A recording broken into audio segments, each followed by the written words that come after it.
Assalamualaikum warahmatullahi wabarakatuh. Di sini saya Muhammad Samin Rahman dengan NIM 12250101122 akan menjelaskan tentang teori masuknya Islam di Indonesia. Seperti yang kita ketahui bahwa teori masuknya Islam di Indonesia itu beragam teori. Yang pertama ada teori Gujarat, yang kedua teori Arab Mekah, yang ketiga ada teori Persia, yang keempat teori yang didukung oleh Bapak Asep Ahmad Hidayat, dosen sejarah peradaban Islam, yaitu teori Cina Indochina.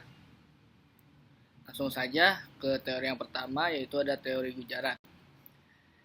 Teori Gujarat ini cukup banyak didukung oleh para sejarawan seperti Snodgrass dan teman-temannya. Walaupun teori ini banyak didukung oleh para ahli sejarawan, tidak menutup kemungkinan bahwa teori ini banyak perbedaan pendapat antara satu sejarawan dan sejarawan lain. Adapun teori ini didukung oleh bukti fisik, yaitu berupa batu nisan di Gresik, Jawa Timur, dan di Pasai yang sama dengan di daerah Gujarat. Bukti ini didukung oleh Morrison dan Busquets. Sedangkan Snodgrass berpendapat bahwa tidak mungkin Islam datang ke Indonesia langsung dari Arab tanpa melalui ajaran tasawuf yang berkembang dari India. Pendapat ini juga didukung oleh Brian Barrison dalam bukunya Southeast Asia Short History. Selanjutnya ada teori Arab Mekah. Teori ini menyatakan bahwa Islam telah datang ke Nusantara sejak abad pertama Hijriah atau pada abad ke-17 Masehi langsung dari kota Mekah.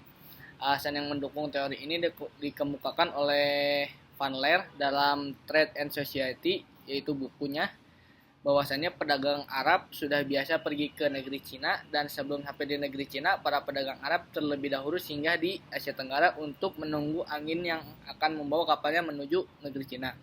Selain didukung oleh sejarawan Van Leer, teori ini juga didukung oleh Buya Hamka dengan beberapa argumen dari Buya Hamka, yaitu yang pertama ada pengislaman Prameswara oleh Sayyid Abdul Aziz, yang kedua ada pengislaman di tanah Aceh dirintis oleh Syekh Abdullah Arif yang berasal dari Arab Saudi bersama muridnya yang bernama Burhanuddin. Yang ketiga ada Sunan Gunung Jati, seorang wali Songo di Pulau Jawa, tepatnya di tanah Pasundan, dikatakan keturunan bangsa Wan Quraisy. Selanjutnya teori yang ketiga itu ada teori Arab Parsi atau Persia. Teori ini menyatakan bahwa Islam datang ke Asia Tenggara berasal dari tanah Persia atau Iran, dikarenakan kesamaan mazhab yang dianut oleh masyarakat Persia dan masyarakat di Asia Tenggara, yaitu bermazhab Syafi'i pada abad ke-13 Masehi. Selain itu, teori Arab ini didukung oleh Umar Amir Hussein dan Hussein Jayaningrat. Teori ini didukung dengan bukti sejarah, dijumpai nama-nama sultan di Nusantara menggunakan syah atau tasyi, dan banyak tradisi kaum Syiah yang dipraktikkan oleh masyarakat Indonesia di beberapa wilayah seperti Muharraman, tradisi Asyura, upacara tabut di Sumatera Barat. Selanjutnya ada teori yang terakhir, yaitu teori yang didukung oleh Bapak Asep Ahmad Hidayat. Teori ini tidak hanya didukung oleh Bapak Asep Ahmad Hidayat, melainkan didukung juga oleh Syed Neguib Al-Atos dan Fatimi, Slamet Muljana dan Slamet Mulyana. Teori ini didukung oleh bukti sejarah, yaitu ada peristiwa Kanton pada tahun 887 Masehi yang memakan korban sebanyak 120.000 sampai 200.000 orang. Para pedagang Islam, sebagiannya yang selamat dari peristiwa itu melarikan diri ke wilayah-wilayah pesisir pantai di kawasan Asia Tenggara seperti Tumasik atau Singapura sekarang, Aceh, Kedah, dan juga Tanah Jawa. Selain itu, Fatimi juga berpendapat bahwa Kerajaan Champa adalah sebuah kerajaan Islam yang didirikan oleh para pelarian Syiah Alawiyah dari Damaskus.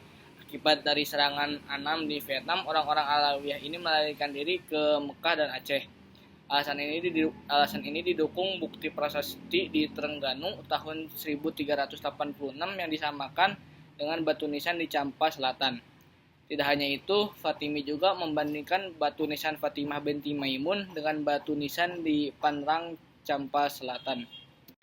Sebagai penutup presentasi ini, kita dapat melihat bagaimana berbagai teori mengenai masuknya Islam ke Indonesia, baik dari Gujarat, Arab Mekah maupun Arab Persia, dan Arab Indochina, memberikan wawasan yang mendalam tentang sejarah dan budaya Nusantara.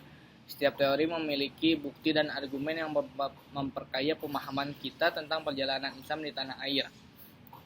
Terima kasih atas perhatian dan partisipasinya. Semoga presentasi ini bermanfaat dan memberikan inspirasi bagi kita semua.